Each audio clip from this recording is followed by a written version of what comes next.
Hey everybody, Rosematter here, and welcome to part 1 of my new Let's Play series. This is Saya no Uta.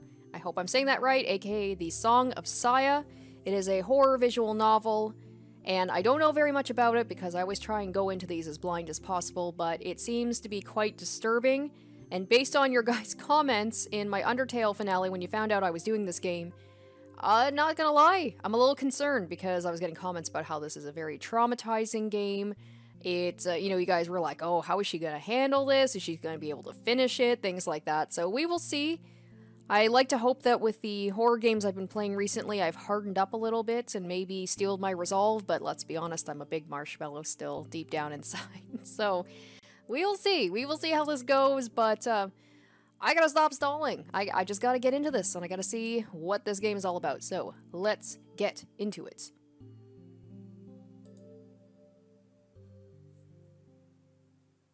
Also, to let you guys know, this is the Steam version, so it is censored for the more sexual... Oh, Jesus. Okay, we're getting right into this. They are not easing me in. What was I saying before? Oh yeah, so the more sexual things in the original version are not in this one, so I'm hoping YouTube will be okay with me playing this. I have also blurred out, there's the option to blur out the more grotesque CGs. So let's hope that that also, doesn't get this, blocked by YouTube. So anyway, let's get on to this. This is horrifying already. Alright. That's right, I have to read it. I was just so put off by that I forgot. The wriggling mass of flesh burbles, and then just a whole bunch of nonsense.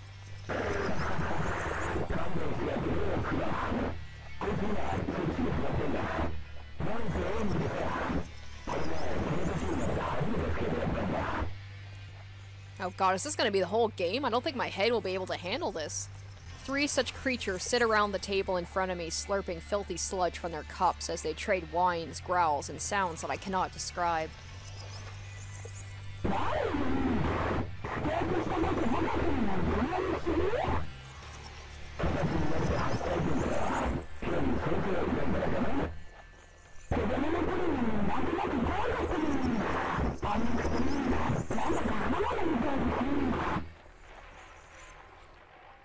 By listening carefully, I am able to grasp the gist of their conversation and respond when it is required of me.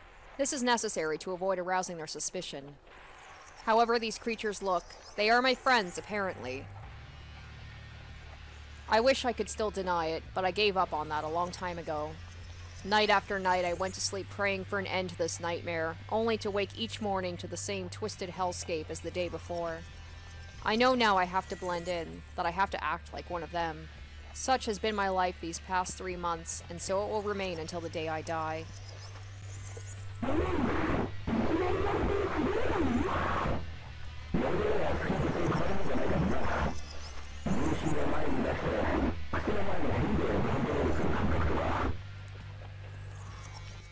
Judging by its tone, this one must be Koji, and the one next to him, squealing more than the others, is probably Omi.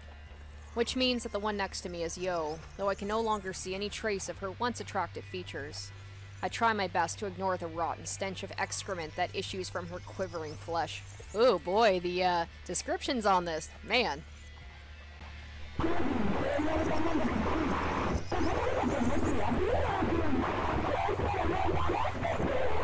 Like, even with things blurred out, just the sounds in the background, the squealing, it is very Silent Hill-ish. It's like it's barely even music, it's like it's just noise.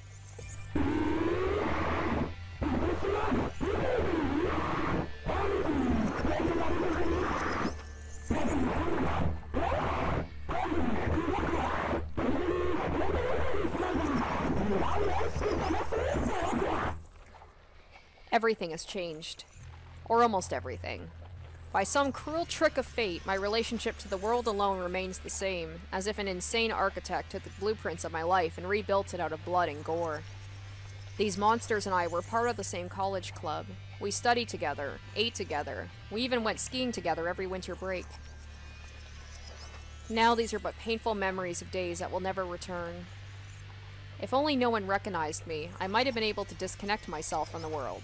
It would have been comforting in comparison to believe that I had been abducted by aliens, or that I had stumbled through a gateway to hell. But no, this is beyond a doubt the city where I was born and raised, the society that I was once a part of for 20 years, save that I, and I alone, can no longer see it that way. The world as I knew it is gone. I have no place to call home.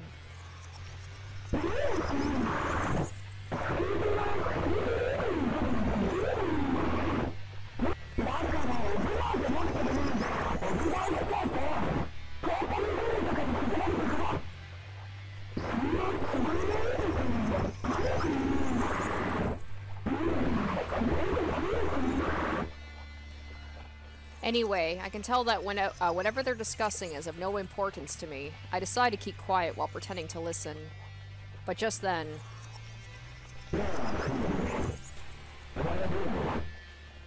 Hey, Fuminori, one of the flesh beasts says as it swivels its bloodshot eyes towards me. What do you think? About what? Oh boy, now I've got to decide, do I read all of it, or do I do where I'll just, like, let them voice? Okay, let me figure this out. I tried desperately to suppress my loathing and behave normally, but my hoarse voice ruins the attempt. I'm guessing, so these people who are talking, because it sounds like very distorted, I will voice them, but if it's normal, then I'll just like let them, you know, say their lines.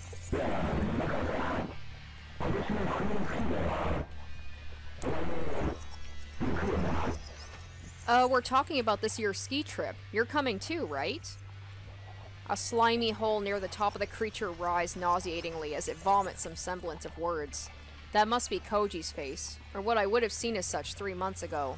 Unable to stomach the sight of it, I avert my eyes and give a neutral answer. You have other plans? Yeah, These were my closest companions. One of them had even wished to be more. How many nights have I spent crying in loneliness, lamenting the friends who no longer exist? In 3 months, my tears ran dry, and now there's only loathing left in me.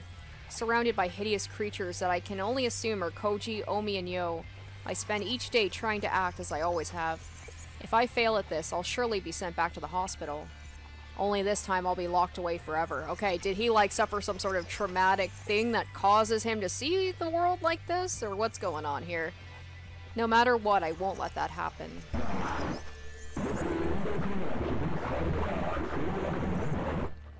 I mean, it's not like physical activity could affect your injuries, right?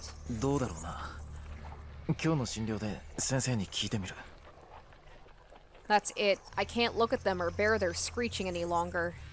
I jump to my feet, desperate to escape.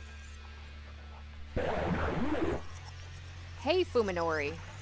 A spray of stringy slime from the cilia above its voice box flies at me. I try to cover myself, but too late to keep the slime from splattering across my face like the yolk of a rotten egg. I'm about to lose it.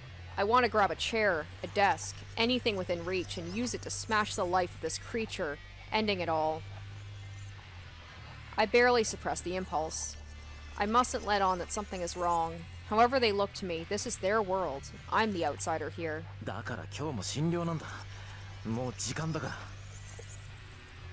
Struggling to put on a smile, I reach into my wallet, pull out the first bill I find, and put it on the table without even looking at it.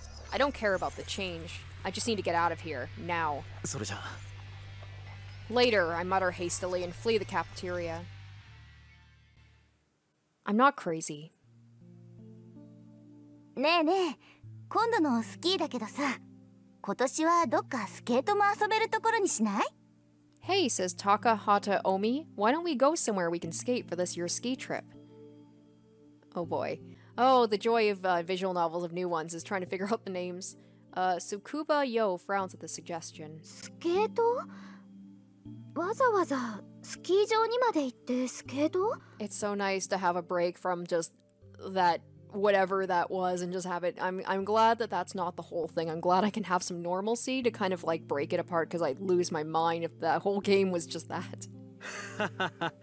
勘弁してやってくれよ、つくば。こいつ今そっちにハマってんだ。Tono Koji supports Omi with a laugh. Her impromptu suggestions are nothing new, and it's Koji's role as her boyfriend to provide backup. They're a good match for each other, Yo thinks. Sometimes it makes her jealous. なんせオウミってさ、この前この年になって初めてスケートやったんだ。何よ、スケートしたことなかったのがそんなに不思議？20歳になって初体験ってのは興味そうそういないんじゃないかな。子供の頃はなんとなく怖かったのよ。あの靴なんだか刃物みたいでさ。でも Jesus. いきなりやって滑れたの？ Okay. オミちゃんすごくない？ I'm sorry if this sounds crude to say this, but what is going on with that boob area? The guy who's like seeing things as just writhing masses, I'm like, I can see it. In that aspect, I can see it. 容量はスキーとそう変わるもんじゃないからな。重心を前に出して靴の前のヘリでコントロールする感覚とか。コウジにそう言われたもんだからさ、騙されたと思ってやってみたわけよ。そうしたらもう楽しくって。 So it was a date. Yo feels a stab of envy. Koji and Omi enjoy their time together as normal lovers do. That's certainly not something that should make her jealous. It's just that her luck in love has been bad. 私も見てみたいな。オミちゃんがスケートやるところ。Yo keeps her voice upbeat, trying to cover up her disquiet. She knows that it's wrong to envy her friends. She too would be spending time with the man she admires, if not for the terrible tragedy that befell him. His is true misfortune. Her bad luck doesn't begin to compare. だからさ、ね、今度のスキー旅行、ついでにスケート旅行にしちゃえば2倍美味しく楽しいってわけよ。でもさ、スケートはスケートリンクに行けばできるじゃない。わざわざスキー場に行ってまでやる？だから屋内じゃなくてさ、屋外スケート、凍った湖とかで滑れるところ。そんな都合のいいとこあるかな？なんだかすっごく混んでそう。While speaking, Yo sneaks a sideways glance at the young man sitting next to her. Although the conversation has involved only 3 people so far, there are in fact 2 couples at the cafeteria table.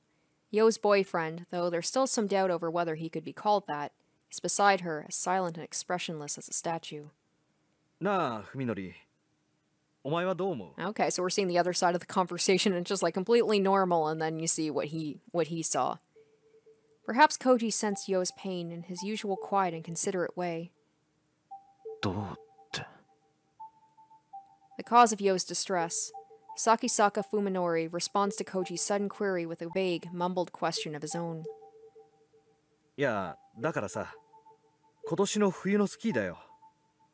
お前も行くよな。Koji speaks gingerly as though probing a tumor. A few months ago, he would not have hesitated to rebuke Fuminori for his attitude. Their long acquaintance has forged a strong and honest friendship, but now... わからない。 I don't know, Fuminori responds bluntly, his downcast eyes and sullen demeanor making it clear he has no desire to break his silence. 何か他の予定でもあるのか？いや、別に。 Even Koji, Fuminori's best friend, cannot communicate with him as before. What hope does Yo have of breaking through his shell? The scars left by the events of the late summer day are still deep all these months later. Each one of the 4 bears them, not only Fuminori. なあ、別に運動するのが傷に触るとかそういうわけでもないんだろ？どうだろうな。今日の診療で先生に聞いてみる。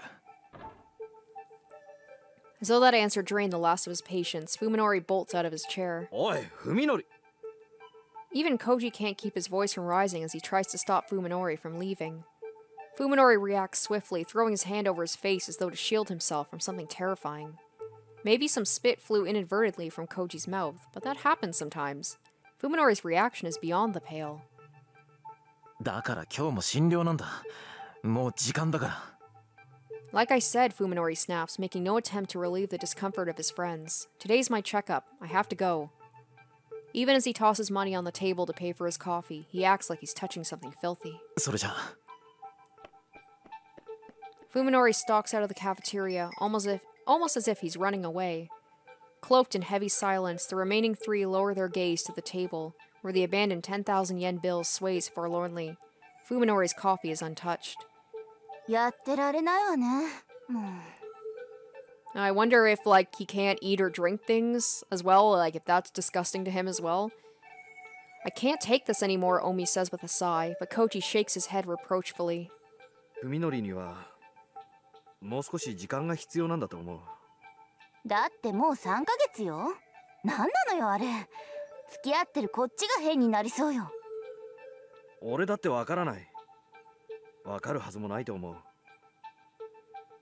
お前だって想像つくか？あんなひどい形で家族全員を奪われて、平気でいられるわけないよ。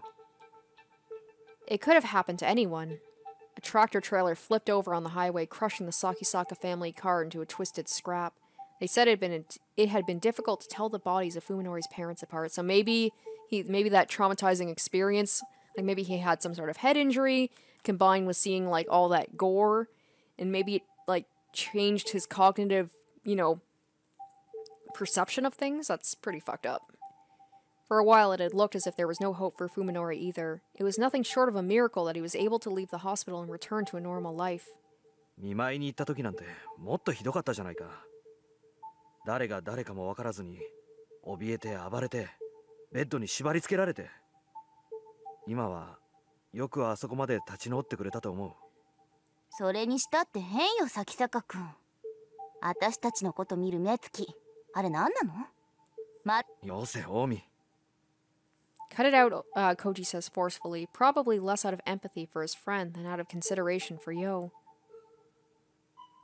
While Koji's kindness makes her happy, Yo also knows she mustn't take advantage of it. Fuminori is the victim, just as Koji said. He's the one who deserves sympathy. Yo's feelings for Fuminori are her problem and no one else's. She doesn't blame Fuminori for not giving her an answer after she worked up the courage to ask him out. In fact, she thinks even more fondly of him for taking the time to consider than she would have had oh my goodness, let me try that again. In fact, she thinks even more fondly of him for taking the time to consider than she would have had he treated their relationship casually. Apparently, the fact that Fuminori did not reject her was enough to make them a couple in Koji and Omi's eyes. They've had plenty of fun at Yo and Fuminori's expense since. The truth of it, though, is that he still hasn't given her an answer. After revealing her feelings to him, Yo didn't see Fuminori again until a week later, and then she could only stare at his broken body through the window of the ICU. And when he was finally released, after 50 days that seemed like an eternity, he was somehow different. She's starting to doubt he even remembers what she confessed to him before the accident. Now winter is coming and her feelings hang forgotten in the cold, lonely air.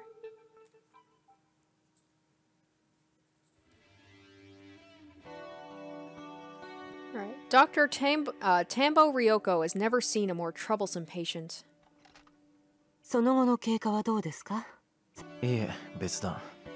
これといって問題もなく。His voice is hard and flat, his words tossed carelessly into the air. It's like he's speaking to himself in an empty room. Ryoko is a surgeon, not a psychiatrist, but even she can sense the thickness of the wall he has erected between himself and the world. 吐き気やめまい、幻聴や幻覚といった体験は？いえ、何も。While Sakisaka appears to be looking at Ryoko, his gaze is actually aimed a fraction down and to the side. He's only superficially engaged in the conversation, when in truth it does not interest him in the slightest. Perfect rejection. Realizing that she can't interview him like this, Ryoko sighs and sets her chart aside. 咲坂さん、あなたが当院で受けた処置は脳神経医学の分野では世界的に最先端の治療でした。そのことはご存知ですよね。Treatment of subdural hematoma through the use of micromachines, a procedure available in Japan exclusively here at T University, had been the only way to save Sakisaka Fuminori from a cerebral contusion that should have been fatal. 最先端であるということは、まだまだデータの出揃っていない危険性の伴う治療法だったという意味でもあります。そうでしょうね。Sakisaka Fuminori's lips twist slightly into what might be a bitter or mocking smile, but it's gone before Ryoko can discern its meaning. Bleh. 普通こんなことを言って脅かすのは医者として問題なんですが、施術後に重大な脳障害をきたしたケースも報告されているんです。予後の経過には十分に注意しなければなりません。Hence these weekly checkups. If only he would take them a little more seriously. 先週の MRI はどうでした？ How was last week's MRI? Sakisaka asked abruptly, as if to catch Ryoko off guard. MRI, magnetic resonance imaging, is a way for doctors to examine the brain in detail without opening the patient's skull. Sorry guys, I'm having trouble talking today. Surprised by Sakisaka's uncommon technical knowledge, Ryoko recalls his profile. そういえばあなたも医者の卵だったわね。先生が心配しているような脳機能不全は画像診断だけでも十分にわかるはずですよね。いいえ。There was nothing, not the slightest hint of abnormal activity. For a procedure with such a low rate of success, the results have been nothing short of miraculous. However, something still bothers Ryoko. She can't shake the feeling that he's hiding something beneath his guarded exterior, some terrible weight on his soul, perhaps. But if it's an inorganic problem, then there's nothing she can do as long as he refuses to explain it. 大丈夫ですよ先生。現に僕は今こうして病院の外でも何不自由なく生活しています。問題なんてないでしょ。ねえ咲坂さん、こういった難しい手術は予後不断が原則なんです。そうですよね。僕だって先生方を信用したい。どんな相談にも乗ってもらえるんですか？ええ、もちろん。Yes, of course, Ryoko answers, smiling to cover up her irritation. Sakisaka asked exactly the same question during last week's visit. じゃあ、先週の話の続きなんですが、先生、あれから大貝教授については何か分かりましたか？ Unable to answer, Ryoko hardens the mask of her smile. As before, the patient is inquiring about someone who he has no business knowing. 大貝教授のことは、あなたの治療とは何の関係もないでしょ？信頼しろと言った矢先に、いきなり隠し事ですか？ Ryoko is used to patients treating her with hostility. Some degree of paranoia is natural when dealing with a person whose mistakes could kill you. In Sakisaka, however, she doesn't see the anxiety that other patients exhibit. His demeanor is perfectly calm, almost like a detective questioning a suspect. 何分、だいぶ前にここを辞められた方ですからね。私個人としても交流があったわけではないし。辞めた理由はご存知ない。ええ、おそらく個人的な事情でしょうね。Yes, I believe it was personal, Ryoko answers smoothly, her earlier hesitation gone. Having decided at the outset to lie, she has no trouble doing so with a straight face. それにしても、咲坂さん、なぜあなたはそんなに大貝教授にこだわるんです？教授は今失踪中なんです。知ってましたか？いいえ。Ryoko realizes that her answer may have been a little too quick. She should have acted more surprised. 近頃教授の身内の人間と懇意にしていましてね。その人から調査を頼まれているんです。A relative? Ryoko considers this with a frown. 大貝教授に縁者の方はおられないはずですが。おお、誰から聞きました？それは噂話に。I heard it from a nurse, Ryoko replies, remembering that she just claimed to have had no contact with the man. なるほど。そんなことが噂になる程度には、大貝教授は有名人だったわけですね。まあ、一風変わった人だったみたいですね。なのに、誰も彼が大学を辞めた理由を知らないと。Ryoko falls silent, knowing that this isn't a topic she can brush away with a smile. Sakisaka seems to have finally grasped her mood, however, as his strangely stiff tone softens a little. 先生、僕はどうしても大貝教授に会わなきゃならないんです。彼がいなくなったせいで、行く当てがなくなり困っている子がいるんです。それはむしろ警察の領分なんじゃないかしら。Although she makes it sound like the most obvious thing in the world, the suggestion is actually a gamble. If Ogai Masahiko's disappearance becomes a police matter, then the university will be investigated. Everyone who was involved in the incident will be at risk of exposure. And of course, that includes Ryoko herself. She knows, however, that Sakisaka is unlikely to go to the police. First of all, his excuse is obviously a lie. They already made sure that Ogai had no relatives who might come looking for him, which is why they could bury the truth of what happened. But then how did Sakisaka, a mere patient, learn about Ogai? 咲坂さん、私の知っている範囲のことは喜んでお教えします。ですが、大貝教授は今年の4月に辞表を出して以後は何の音信もないんです。どこか長期の旅行にでも行かれたか。そうですか。Expecting resistance, Ryoko is surprised when Sakisaka backs down. She's still worried about his condition, and the mysterious link between him and Ogai is only making her more uneasy. But as long as he doesn't open up to her, there's nothing she can do. After a brief pause, Ryoko writes, "Progress good" on Sakisaka's chart for today. 咲坂さん、それでは来週の診察ですが、今日と同じ4時でも。Before she can finish, Sakisaka is gone.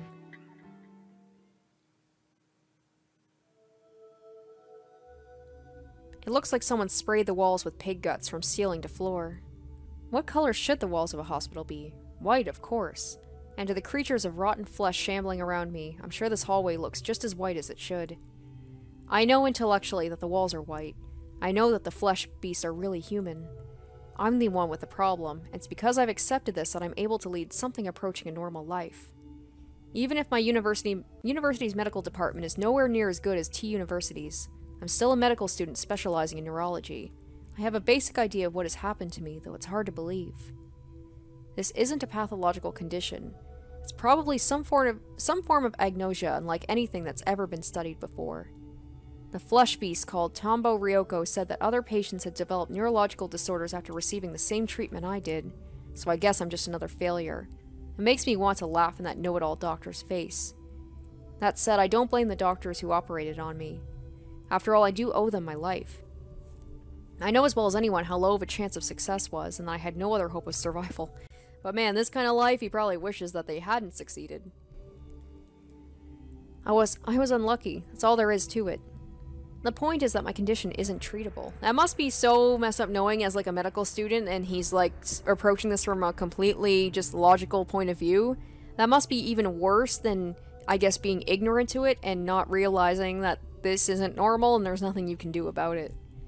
Just like someone adapting to a hearing aid or wheelchair, I have no choice but to adapt to this nauseating scenery. Of course it's hard. It wasn't easy to resign myself to this fate. But now there's more than just despair. Even for me, there's a glimmer of hope. Keeping my eyes on my feet, I hurry home.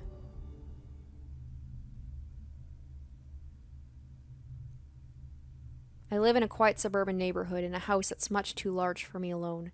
My parents, even unluckier than I was, died in the accident 3 months ago. I couldn't even go to the funeral for being in intensive care. I had to sell my father's business, but at least that left me with the house and enough money to live on for a while. Of course I'm sad, but the accident took more from me than my parents. In fact, being on my own probably saved me. If they were still alive, my parents would never allow me to live with some strange girl. Oh, and there comes Saya. As I open the door, a bright voice greets me from the kitchen. The voice is beautiful and clear as a bell, human. Its sweet sound washes the day's cacophony from my memory. Tadaima, Saya. Even the patter of feet coming down the hallway is music to my ears. Nowhere else in the city can I hear such footsteps. Only in this house with Saya am I so privileged. 遅かったね。ちょっと心配しちゃったぞ。ごめんよ。今日は病院に寄っていく日だったから。そうだっけ? In her smile, in the inquisitive tilt of her head, is everything that I've lost. Since my accident, this girl is the only person I've met, perhaps the only person in the entire world who does not trigger my cognitive disorder. True, her skin seems too white, and the color of her eyes and hair is probably different in reality, but even so, her form is undeniably human. And it's not just her appearance and her voice either. As I bend down to take off my shoes, Saya wraps her arms around my neck and pulls me gently into her chest. Her skin feels truly human, not cold or slimy, and from her hair wafts a sweet feminine fragrance. In all the world, only Saya is pleasing to my 5 senses. And what's more, she smiles at me, embraces me. She knows she is my salvation, and for some reason is happy that I need her. If I had not met Saya, if I had been all alone in this twisted, filth-ridden world, I would have no doubt succumbed to madness. It is no exaggeration to say that Saya alone is keeping me alive. 今日は一日どうしてた? 今の模様替え。もう半分ぐらい塗り終わったよ。で、今はね、ふみのりの晩ご飯作ってるの。昼間テレビで作り方やってたから。そうか。楽しみだ。もうちちょっと時間かかりそうなの。待っててくれる？いいよ。じゃあ僕は今の続きをやってる。 After I see the humming Saya off into the kitchen, I step into the living room. I realized one day that if natural colors of the world were sickening, all I had to do was paint over them with colors that seemed pleasant. I went to the hardware store and bought every color of paint I could find, then Saya and I tried different combinations until we found one that worked. After painting the bedroom from ceiling to floor, I was finally able to get my first good night's sleep since the accident. When we first started on the living room, Saya, unsure what to do with the curtains, just painted carefully around the windows. Without a moment's hesitation, I tore the curtains down and painted over the glass itself. There'll never be anything out there I'd want to see, and as long as we keep the storm shutters closed, the neighbors probably won't think anything of it. ご飯できたよ。こっちで食べよう。持ってきてくれるか？ As she enters the living room with a tray of food, Saya sniffs the air. ペンキの匂い、平気？ Now that she mentions it, I suppose the smell of paint thinner must be building up in this closed room. It doesn't really bother me, though. There are far worse smells outside. さやは嫌いかい？平気。文則が大丈夫ならいい。 Saya sets the food on the table. Unfortunately, neither its color nor its smell is at all appetizing. Not that food elsewhere is any different. Okay, so I was right about, like, the reason why he didn't drink his coffee is because, geez, what a world, what a life to live. He can't even enjoy food. いただきます。 As has become routine, I steel myself and methodically transport the food into my mouth. Like it's literally just he's doing this for subsistence and nothing else. The taste is as gut-wrenching as I expected, but it's not Saya's fault. I'm sure she made it exactly like the cooking show said. It's just that my taste buds can't accept it. 美味しくない？ It's not good? She asks hesitantly. まあね。 Lying won't make Saya happy. She knows about my condition. 気にしないで。明日はまた別のものを作ってあげるから。ごめんな、いつも。せっかく作ってくれたのに。いいのよ。こうやっていろいろ試していけば、いつか文則でも美味しく食べられるメニューが見つかるかもしれないじゃない。In my current state, eating is nothing more than an unwelcome duty. As much as I hate it, I need food to survive. If I stay alive, then perhaps one day, as Saya says, I'll be able to taste something delicious again. I met Saya, didn't I? さやは食べないの？私はもう済ましたから。In all the time we've been together, Saya has never once eaten with me. I don't know why she refuses to do so. It makes me a little sad. Still, I'm not about to push the issue, not when she's putting up with all the problems I have. そういえば、今日もう一度病院で君のお父さんのこと聞いてみた。パパの？ Dr. Ogai Masahiko is Saya's father and her only living relative. Saya's asked me to unravel the mystery of his disappearance. やっぱり何も教えてくれない。何か隠している雰囲気なんだが。そう。I expected Saya to be a little more disappointed. 心配じゃないのかい？お父さんのこと。そういうわけじゃないの。No, Saya responds with an unreadable expression. It's not that. She gives a little shake of her head, then smiles at me once again. ありがとう、文則。私のためにいろいろと。君はそれ以上のことを僕のためにしてくれるんだ。I thank her for the meal and set my chopsticks down next to the perfectly clean plate. As wretched as the taste was, thinking of the care that Saya put into it gave me the strength to finish every bite. じゃあ、お風呂にする？また背中流してくれるか？ Okay, so, I mean, someone mentioned it about there being notes of, bad child things. I don't know if I can say the word because it might get me demonetized or whatever. Bad child things, and I mean, she looks very young, and yeah, it's squicky. I hope that they're not going to delve too much into it, because, I mean, that's one of the things that really upsets me. Ever since Saya moved in, it's been like having my own wife. Oh god, yeah. That's probably,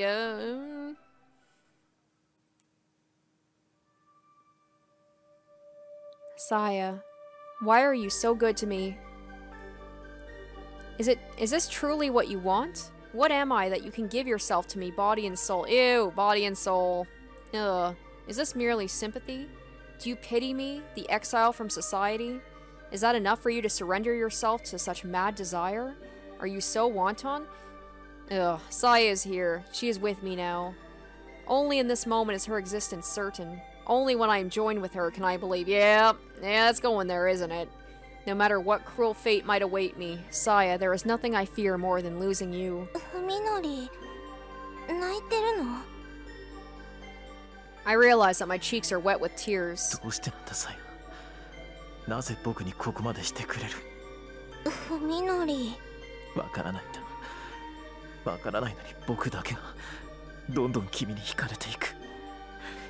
君なしちゃ耐えられなくなっていく。I wrap my arms tighter around her, praying that our bodies will melt together and never again be apart. 教えてくれ。どうすれば君を失わずにいられる。僕は何をすればいい。どうやって君に報いればいい。Yeah.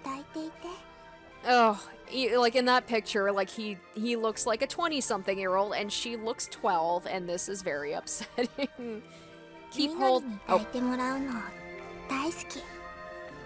holding me, Saya whispers into my chest. I want to stay like this forever. I won't leave you, Fuminori. なぜ僕なんだ。それはね、Fuminori が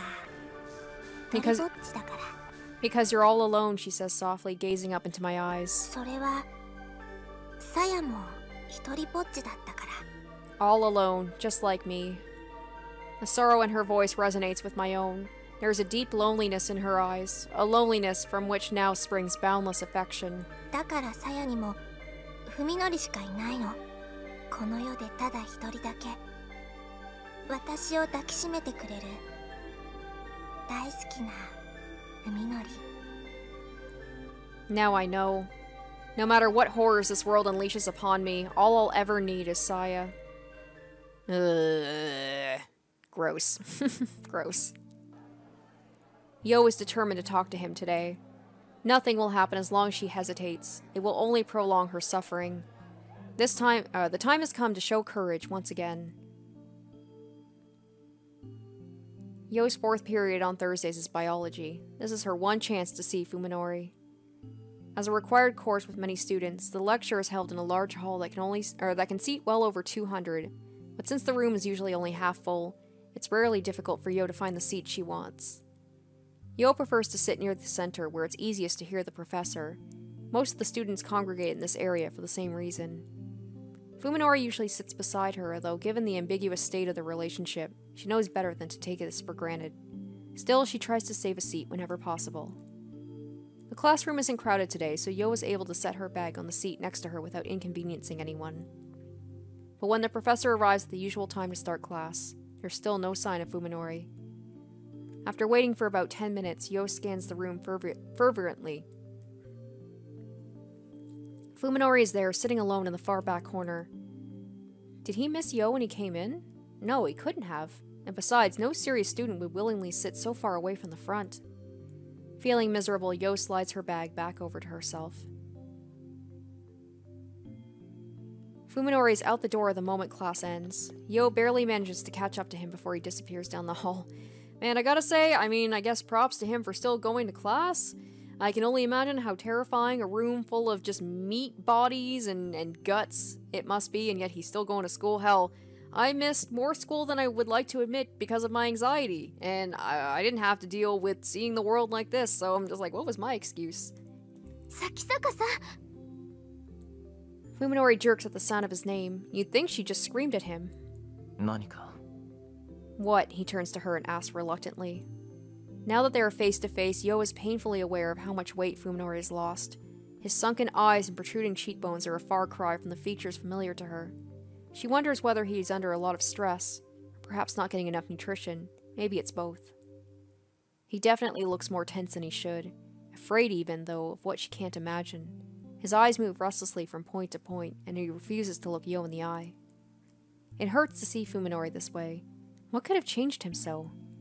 Today, she reminds herself, rekindling the flame of courage in her heart. お話があるんです。ちょっといいですか? The courtyard is empty and silent. No one is willing to sit and chat in the cold November air. 話って何? Don't you remember? Yo almost blurts the question, but manages to keep her composure. 咲坂さん、最近ちょっと様子が変です。そうかもね。まあ、あんな目にあった後だから。He smiles like it's nothing, but even that seems forced. He's even standing precisely one pace farther away from her than he used to. 本当にそれだけなんですか? 君にはそれだけじゃないように見えるのかい? Yo manages to keep from flinching at the harshness of his tone. 何か我慢してるみたいに見えます。Rather than answer, Fuminori grinds his toe into the dead grass at his feet. Fearing that her determination might flag, Yo lets the words come as they may. どうしようもないものを無理して壊れそうになるほど頑張って我慢してるみたいに今の咲坂さんはそう見えます。そうかい? Oh really, Fuminori mutters through clenched teeth, no longer trying to deny or change the topic. This is an even clearer sign of rejection than his prior evasiveness. But Yo's determination is strong. Today, at least, she won't back down. 友達ってこんな時のためにいると思うんです。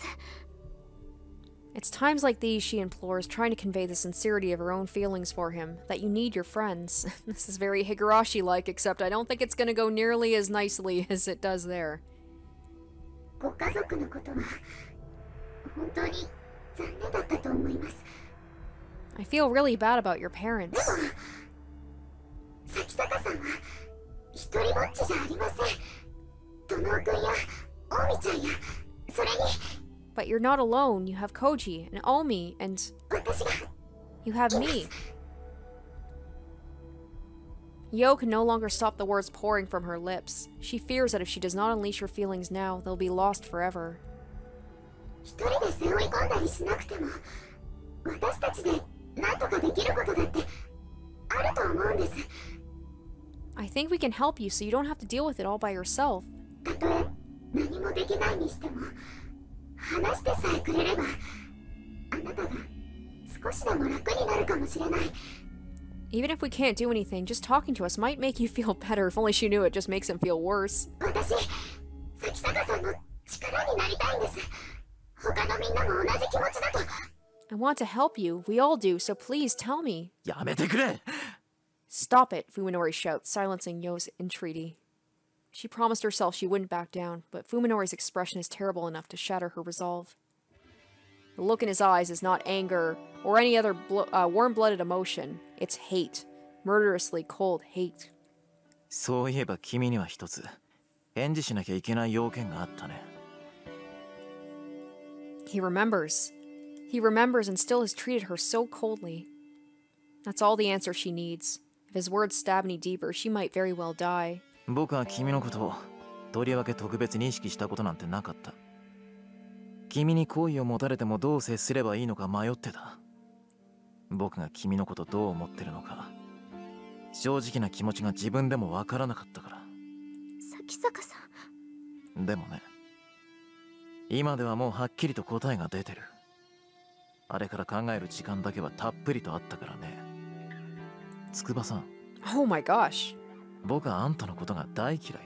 Jeez. 顔も見たくない。Damn, that's so much harsher than I was expecting. Don't cry, Yo tells herself, but too late to stop the tears pouring from her eyes. もう二度と会いたくないっていうのは無理だね。同じ学校に通ってるんだし。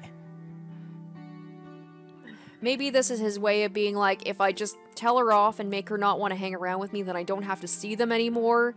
And he's like, maybe I've got to be really harsh about it. But man, that is cruel. だからせめて今後は僕に声をかけないでくれないか？目障りなんだよ、つくづく。ひどい。How can you be so cruel? Yo whispers in shock and despair. Oh, geez, what a creepy smile. To which Fuminori twists his lips into a malevolent smile. It's like, it's almost like he's getting pleasure out of this? 君さ、少しは頭を冷やした方が良かったんだよ。どうせ大宮浩二にけしかけられてその気になってただけなんだろ。自分一人でのぼせてる分には勝手だけどさ、他人を巻き込むなって言うんだ。That's all Yo can take. Even after shedding tears in front of him, she absolutely refuses to let him hear her cry. Any disgrace would be preferable to breaking down here. So she runs, fleeing breathlessly from the courtyard with Fuminori's cold smile at her back. Alright, we're gonna see his point of view on that. Oh, or not. Omi was the first to catch sight of Yo and Fuminori leaving for the courtyard. Reluctant to interrupt them, but still unwilling to leave them alone, she and Koji ended up watching the whole thing from the shadows. Throughout the exchange, Omi was clearly itching to jump out and punch Fuminori in the face. Knowing her temper, Koji kept firm hold of her arm until the end. If he hadn't, she might very well have done it. Fuminori leaves after Yo, his every step seeming to take an act of willpower. Koji sighs heavily into the once more empty courtyard, but the bitter taste in his mouth will not go away. どうしちまったんだかな、あいつは。Even Koji cannot forgive Fuminori's treatment of Yo. However, the first thing he feels is confusion, not anger. Koji has known Fuminori since long before college. Fuminori was never this cruel before. There's no question now the accident changed him. Well, I mean, there is definitely history of people suffering brain trauma or sort of trauma, and it just completely changes their personality, but I doubt it changes their cognition to this degree. And if it does, my god, I feel sorry for those people. ねえコージ、このまま放っておくつもり？放っておきたくないにしたって、俺たちに何ができる？覗き見よりマシなことよ。Something besides watch, Omi shouts, her face red with fury. 私、崎坂君に一言言ってやらなきゃ気が済まないわ。それで筑波の気が晴れるってもんでもないだろうに。だったら私のキーだけでも晴らすわよ。Yo and Omi are best friends, just like Koji and Fuminori. In fact, it was the relationship between Koji and Omi that brought the other two together. Omi's anger is only natural. 私、崎坂君と二人だけで話してみたいわ。Oh, I have a コージはつい feeling てこなくてもいいから。that's a bad idea. 本気かよ。その代わり、ヨウのことを見ていてあげて。あの子、多分心底傷ついてるから。泣き終わった後で、誰かの優しさが必要になると思う。なあ、それって俺とお前の役回りが逆じゃないのか？私みたいな性格だとね、慰め役は無理。励ますつもりで余計に傷跡広げちゃうのがオチなのよ。なるほど、納得いった。あ、嫌な言い方。じゃあまあ、そっちはほどほどにしとけよな。Ending the conversation before Omi's mood gets any worse, Koji heads off to find Yo. Oh boy, I have a bad feeling about this. I feel awful, miserable, but also refreshed. I finally crossed the line. I knew it would come crashing down like this sooner or later. Having become unable to feel anything but disgust for other people, there was no way I could hope to maintain the relationships I'd had before the accident. Today's incident will definitely get back to Koji and Omi, and everyone will be convinced I've had a major change of character. Honestly, I don't care anymore. At least I probably won't be committed for this. I just need to avoid acting any stranger than I already have. This puts a rift between me and the others? Good. The thought of all the stress I'll avoid brings a smile to my lips. I'm fed up with them sticking their nose in my life. It's like they don't care that they make my gut turn just by being near me. Okay, so it's like I figured he did this because he just doesn't want to be around people, and probably just sees the relationship trying to uphold it is just, like, exhausting. I've been terrified of them until today, but today I struck fear into one of them. In that sense, it's something of a relief, but I'm not entirely without remorse for what happened.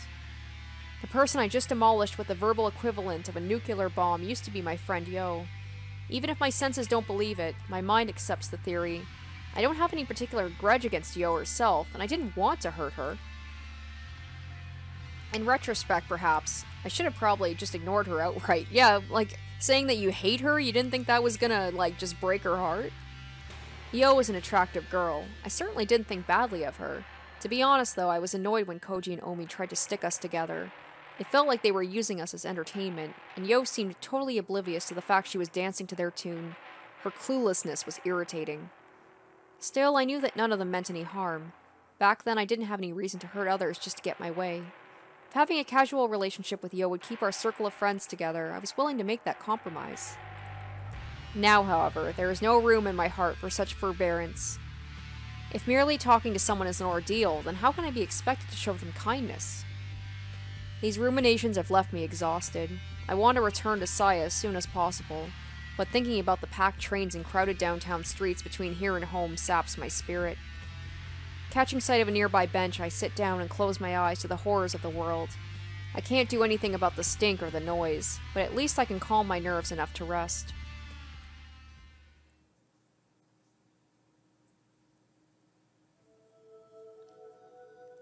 When I regained consciousness in the Chiba University Hospital ward, the world was as dark as it is now. I had not yet recovered my sight, even though my eyes and optical nerves were undamaged.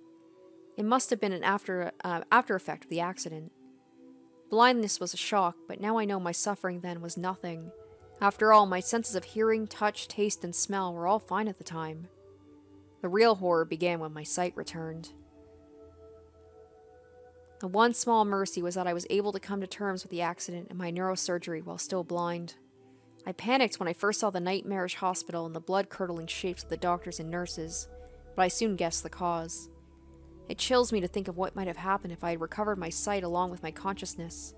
Suddenly awaking in what can only be described as hell, I would no doubt have lost my mind instantly. Soon my disorder spread to the senses of touch, taste, and smell. As it turns out, sight exerts tremendous influence over the other four. The taste of my food, the feel of my bed sheets, the fragrance of my get-well flowers, all became as unbearably foul as my eyes said they should be. Eventually, when even the doctors' voices became unrecognizable as human, I decided to kill myself. I didn't believe for a second I could live in this new world. At least, not until I met Saya. One night, while thinking of a painless way to die, I found myself succumbing to sleep. Drifting between the nightmares of my dreams and the nightmare of reality, I didn't notice her enter my room. The next thing I knew, there was a face staring down at me from next to my bed. The face was not covered in pus or slime or earthworm-like feelers.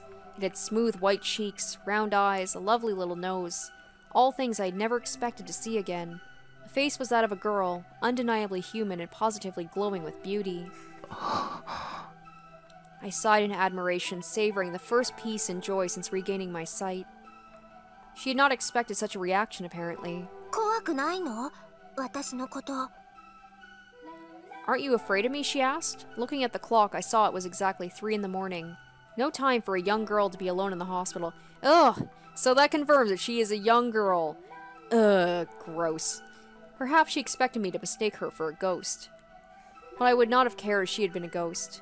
Either way, she was a godsend. 君は誰だい？なぜここに？私はサヤ。パパのこと探しに来たの。 I assumed she was the daughter of a late-shift doctor or another patient. It was unusual, but not unthinkable for such a girl to be wandering around the hospital. あなた、怖がらないんじゃつまらない。あ、ちょっと。 Wait, I cried, desperate to keep her from leaving. It was only after she turned around that I realized I hadn't thought of what to say next. 何？ Her beautiful eyes drew me in, healing my soul to its core. Through the white haze clouding my mind, I struggled to form a coherent sentence. 女の子にお願いしていいことじゃないんだが、今は君にしか頼めない。 No longer concerned with propriety, I let the words come as they willed. 手を握らせてもらえないだろうか。 Saya looked confused at first, but then she smiled like she just found a new toy. Her smile was brighter than my memories of the sun. 変な人。そんなこと言い出したの、あなたが初めて。 You're strange, she said, holding out her slender white hand. No one's asked me anything like that before. Ever so carefully, as though catching snowflakes, I placed my palm against hers. I could feel her human warmth and the softness of her delicate fingers. She was there, just beyond the palm of my hand. Thinking back on the joyful tears I shed then, I know that this is the moment I was saved from my fate. この半月の間に初めて人に触れた。人だと感じられる体に。他の人じゃダメなんだ。僕事故に遭ってその後遺症らしいんだけど、人が人の姿に見えないんだよ。本当に不思議な人。あなたって面白い。明日の夜もまた来ていい？ You're interesting, she said, winding her fingers gently around mine. Can I come back tomorrow night? ああ、そりゃもういいのかい？君はそんなことをして。大丈夫よ。夜は私のものだから。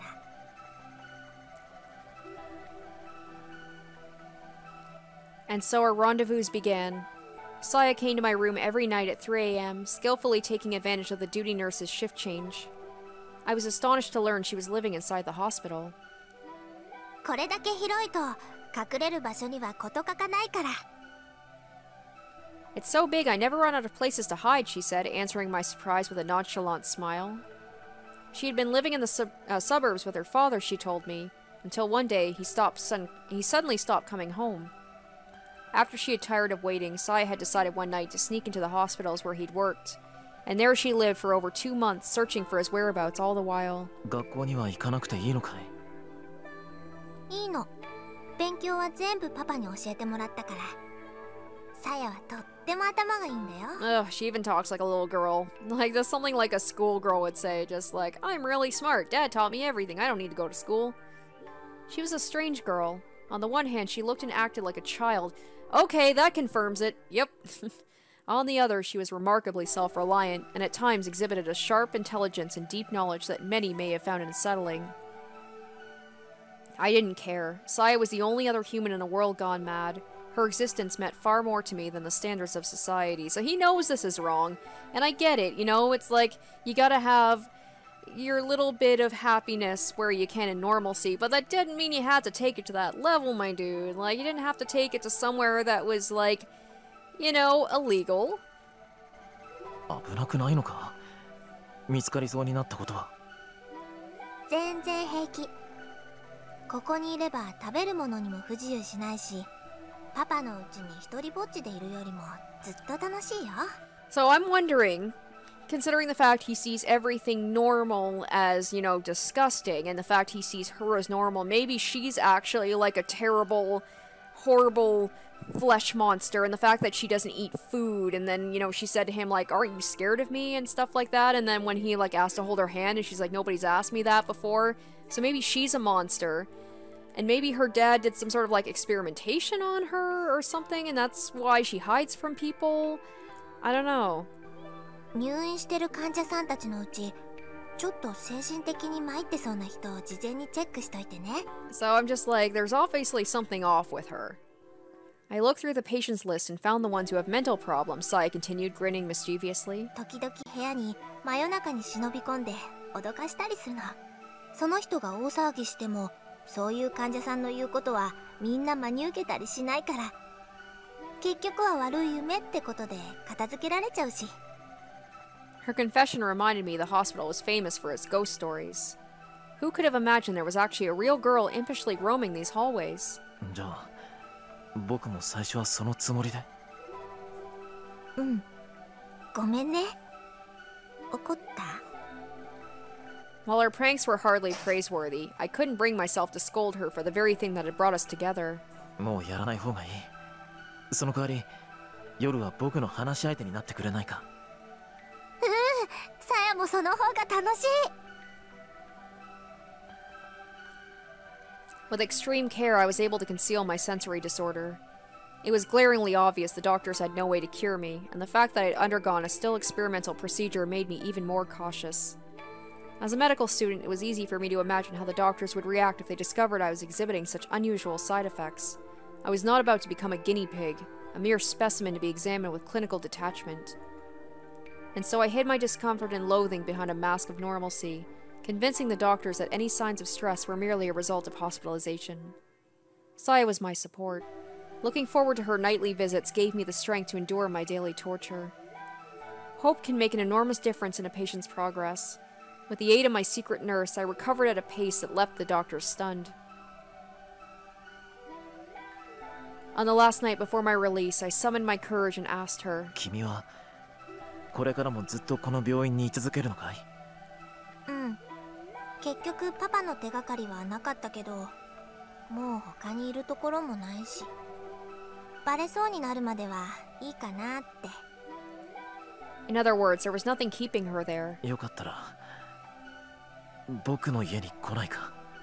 Why not stay with me? I asked timidly. The question took all the courage I had. え？家族はもういないから部屋はいくらでも余ってる。人目を忍ぶような必要もないし、住み心地もそんなに悪くないんじゃないかと。ずっとふみのりと一緒に暮らすの？ I was too afraid to ask her what she thought of that, so I hastily offered a deal. 君の父さんのことは代わりに僕が探してあげる。約束するよ。必ず居場所を見つけてみせる。難しいと思うよ、それ。I think that's gonna be hard, Saya said, looking a little embarrassed. 多分パパ、何か悪いことをしてこの病院を辞めたんだと思う。だから警察とかは困るの。なるべくこっそりと探さなきゃいけないし。頑張るよ。どんなことだってやる。僕は。Unable to control myself, I finally spoke the truth. さやと離れたくないんだ。At first she looked bewildered, but after a few moments of silence, she said, 少しだけ考えさせて。That night she left my room earlier than usual. On the day of my release, I managed to smile as I accepted the hideous, foul-smelling celebratory bouquet. The flesh beasts calling themselves Koji, Omi, and Yo came to pick me up. Though they had come to see me many times during my stay, it never got easier to see my friends change so horribly. My sudden tears of despair grew suspicion, but I managed to explain them away as tears of joy. While we walked to Koji's car, I looked desperately for Saya amid the grotesque scenery. Even as we drove away, I kept watching the hospital fade into the distance, praying for a last glimmer of hope. But Saya never appeared. After Koji and the others dropped me off, I paused a while to regard my surroundings. I had lived my entire life on this block, in this house. There was no other place I could call home. But nothing was as I remembered. As I walked up to the path of the front door and took in the yard where I'd spent my childhood, I could feel those memories being defiled by the twisted, festering shapes around me. Inside the house, I found nothing familiar, nothing to offer me comfort and warmth. What I'd once called home was now a whole other world. I have no home, I whispered with a smile of self-pity. There was one last stop to make, one last nail to hammer into my coffin. I stepped into the room that had cradled me from childhood. The walls were papered with human entrails, the bed a tangled mess of worm flesh. But none of that mattered. There, curled up on the bed like an abandoned cat, was Saya. As I stood there in shock, she looked up at me and in a tiny, weak voice said, 本当にここにいてもいい? I responded by sweeping her into my arms, embracing her tightly so that she would not escape. Saya did not resist.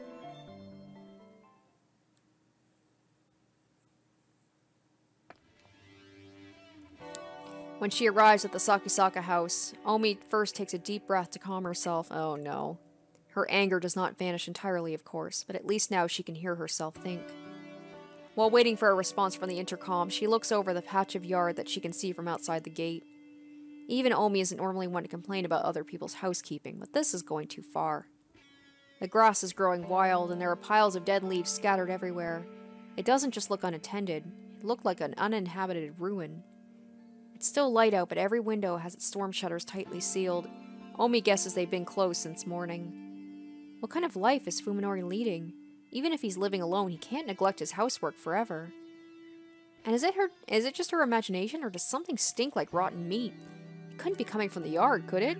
Oh, Does this confirm my theory that Saya is actually she's basically what Fuminori sees everyone else as? Because I was thinking, is she even real? But I'm just like, oh, maybe. Okay, this makes me nervous either way. Omi is walking into an area that is like, she's gonna be aggressive to someone who basically doesn't care about people anymore. And she's gonna be in a house where maybe no one can hear her. And no one can see her if anything happens. There's still no response, so she presses the buzzer a second time, and a third, and a fourth. Finally, after this has gone on for over 10 minutes, Omi loses her patience and opens the cover of the intercom. As she expected, the power has been disconnected. Perhaps Fuminori has a good reason for shutting out the world, but Omi can only see it as a lack of respect for others. Her anger rekindled, she pushes the gate open and stomps through the yard to the front door. Given the state of his intercom, she doubts Fuminori will respond to a knock, so Omi decides to just open the door and go in shouting. And if the door is locked, she'll just have to... Surprisingly, the doorknob turns easily in her hand, and the enraged Omi finds herself throwing the door open wider than she intended. Her nostrils are instantly assaulted by a choking stench. Nani? What is that smell? As Omi stands petrified on the threshold, the cowbell hanging on the inside of the door chimes loudly. A moment later... Oh, it is too! Okay, so Saya exists, and she is a monster. Omi can't believe her ears. The voice she just heard could not have been human, yet its intonations were too complex for any animal she can imagine. 誰かいるの? Oh shit, so Fuminori's not here, but... Ooh, Saya might not be too happy about a girl coming into the home and she might be like, she's gonna take him away from me. Is someone there? She calls out to the end of the hallway from which the voice came. There is no response. Instead, oh, she hears the sound of something soft and wet flopping its way deeper into the house. Oh my goodness. Finding it difficult to place a meaningful image to the voice she just heard, Omi stares blankly at the empty vestibule. There's nothing there, not even Fuminori's shoes, which can only mean he's still outside somewhere wearing them. The house should be empty. But then what was that voice just now? Alright, here we are, back to the nice, calm music. So that will do it for part 1 of the Song of Saya. I hope you guys enjoyed it. I am finding this very interesting. They are pulling no punches with this right off the bat. It just went full-on nightmare territory, so it's definitely piqued my interest, and I want to see what happens next. Very interesting about this Saya, that the irony being that she's a monster to people who aren't suffering from this disorder, but Fuminori sees her as the only human person. So what's going on with Saya? What's going on with her father? You know, will Fuminori ever be able to be normal again? I don't know. All questions to find out at a later time. So I hope you guys enjoyed. Thank you once again for watching, and I hope to catch you in the next one. Bye.